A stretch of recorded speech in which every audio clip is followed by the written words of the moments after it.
juice as opposed to just fermenting the grape juice and turning it into wine.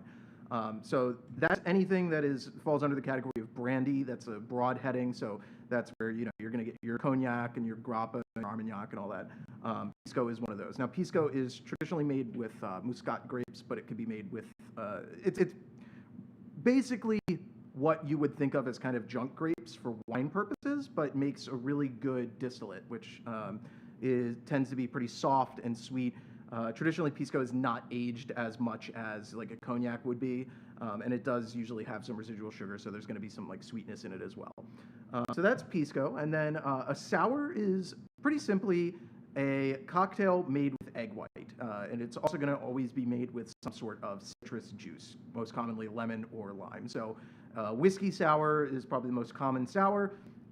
You'll see in a lot of places it's made with just sort of sour mix and not necessarily egg white, but a proper sour should always be made with egg white. And that gives it a nice creamy texture and really softens all the flavors of everything. So it's going to be, a good sour should be a little sour, a little soft sweetness, not cloying at all, which is why you don't want to use sour mix. There's no such thing as good sour mix. It's all bad. I mean, don't get me wrong, in a pinch, we've all done things that we regret when it comes to drinks. So yeah, sure, you can use sour mix if that's all you have on hand, but I absolutely recommend go get yourself some lemon, go get yourself some lime and squeeze it out yourself, and you're gonna have a much, much better, more high quality drink. So this is fairly simple. We're gonna be doing a slight twist on it using the Chirot aloe, which I'll talk about in a second. And then you're gonna need simple syrup for this. We're using a gum arabic simple syrup.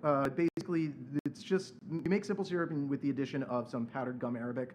And what that does is it gives it this nice sort of mouth coating quality. Goes really, really well with a sour. It's better than a basic simple syrup because it actually kind of sticks to your mouth a little bit more and enhances that creamy quality that you're getting from the egg white. So that's how we're going to be doing it. But again, if you don't have gum arabic, you can totally just use regular simple syrup. So for us, we're going to be doing 3/4 of an ounce of our syrup. Now, I like to start with our lowest priced ingredient first, basically. That way, if you mess up, you're not wasting your good product. So we're going to start with our syrup. We're going to do 3/4 ounces of syrup. We're going to do 3/4 ounce of our lime juice. I squeezed this out earlier, so you didn't have to watch me squeezing juice. Now, what we're doing a little different is this is a cool little liqueur called Chirot. It's actually locally produced and sourced. It's an aloe liqueur, but the main flavors you're going to be getting is sort of like a slightly minty